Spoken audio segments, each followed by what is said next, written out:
مایوس مت ہونا، خدا واقف ہے ناظر بھی خدا ظاہر ہے۔ اللہ تبارک و تعالیٰ نے جو باتیں ہمیں بتائی اور جن کا ہم پر عمل کرنا بہت ضروری اور اہم ہے، ان میں سے چند ایک اختصار کے ساتھ آپ کے سامنے عرض کروں گا۔ اللہ تبارک و تعالیٰ نے جہاد کی، ہجرت کی، ایمان کی فضیلت ذکر کرتے ہوئے فرمایا الذین آمنوا وہاجروا وجاہدوا فی سبیل اللہ باموالہم وانفسہم، کہ وہ لوگ جو ایمان لائے اللہ پر، وہاجروا اور ہجرت کی، تیسرے نمبر پر وجاہدوا اور جہاد کیا فی سبیل اللہ، اللہ کے راستے میں، باموالہم وانفسہم، اپنے مالوں کے ساتھ اور اپنی جانوں کے ساتھ۔ اب انہوں نے اللہ کے راستے میں جہاد بھی کیا، ہجرت بھی کی، اپنے آباء و اجداد کے گھروں کو چھوڑ دیا، اپنی جائیداد کو چھوڑ دیا اور دوسرے مقامات پر ہجرت کر کے چلے گئے،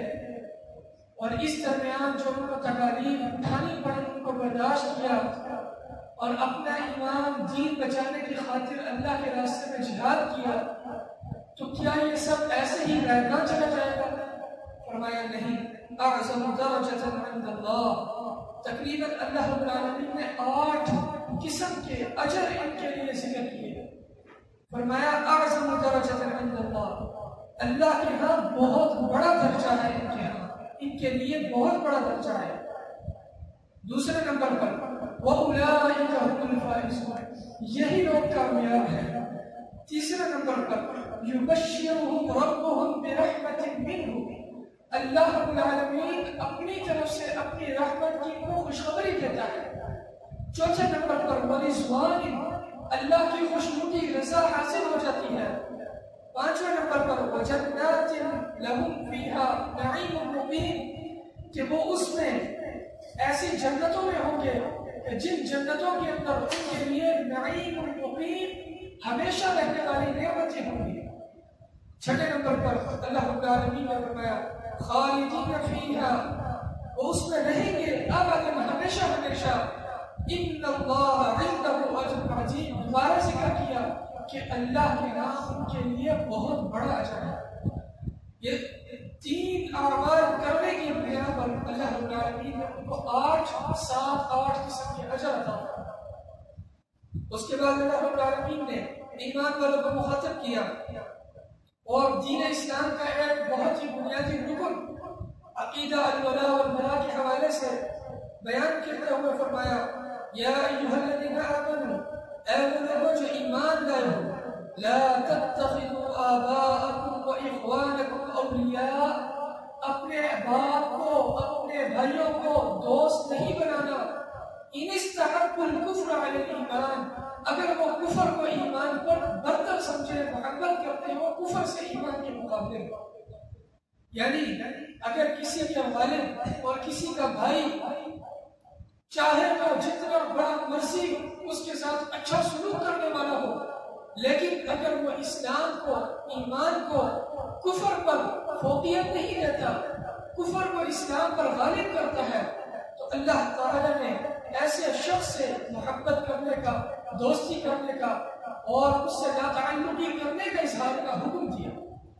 اور پھر فرمایا وَمَن يَتَوَلَّهُم مِّنكُمْ، تم میں سے جو کوئی پھر گیا اس کے باوجود کفر کو ایمان پر ترجیح دیتے تھے،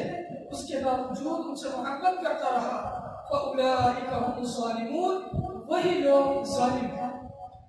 اس کے بعد اللہ رب العالمین نے مزید اصلاح کرتے ہوئے ذکر کیا قُلْ إِن كَانَ آبَاؤُكُمْ وَأَبْنَاؤُكُمْ، اے پیغمبر صلی اللہ علیہ وسلم آپ کہہ دیجئے اگر تمہارے آباء و اجداد، وَأَبْنَاؤُكُمْ تمہاری اولاد، وَإِخْوَانُكُمْ تمہارے بھائی، وَأَزْوَاجُكُمْ تمہاری بیویاں، وَعَشِيرَتُكُمْ تمہارا خاندان، وَأَمْوَالٌ اقْتَرَفْتُمُوهَا وہ مال جس کو تم نے کمایا، وَتِجَارَةٌ تَخْشَوْنَ كَسَادَهَا اور ایسی تجارت کہ جس کے ختم ہو جانے کا تمہیں ڈر ہے، وَمَسَاكِنُ اور تمہارے گھر، تَرْضَوْنَهَا أَحَبَّ إِلَيْكُم مِّنَ اللَّهِ وَرَسُولِهِ وَجِهَادٍ فِي سَبِيلِهِ اللہ، اس کے رسول اور اللہ کے راستے میں جہاد کے مقابلے میں تمہیں زیادہ پسند ہوئے، یہ تمام رشتے، تمام مال و اجداد اگر تمہیں پسند ہوئے، فَتَرَبَّصُوا حَتَّى يَأْتِيَ اللَّهُ بِأَمْرِهِ، پھر اللہ کے معاملے کا، اللہ کے عذاب کے آنے کا انتظار کرو۔ یعنی اللہ کے رسول صلی اللہ علیہ وسلم سے اعلان کروایا کہ آباء و اجداد ایک جگہ، مال گھر ایک جگہ، لیکن اگر ایمان پر، اسلام پر کوئی آنچ آنے لگے تو تم نے تمام لوگوں کو چھوڑ کر اسلام کو، ایمان کو بچانا ہے۔ لیکن اگر تم نے ایسا نہ کیا، ایمان نہ بچایا اور اپنے گھر والوں کی فکر تمہیں لاحق ہو گئی، تو یاد رکھنا واللہ لا یہدی القوم الفاسقین، تو ایسی قوم کو اللہ، فاسق قوم کو کبھی ہدایت نہیں دیتا۔ اس کے بعد اللہ رب العالمین نے یہود و نصارہ کا ایک عقیدہ ذکر کیا اور فرمایا وقالت الیہود عزیر ابن اللہ، یہودیوں نے کہا عزیر اللہ کا بیٹا،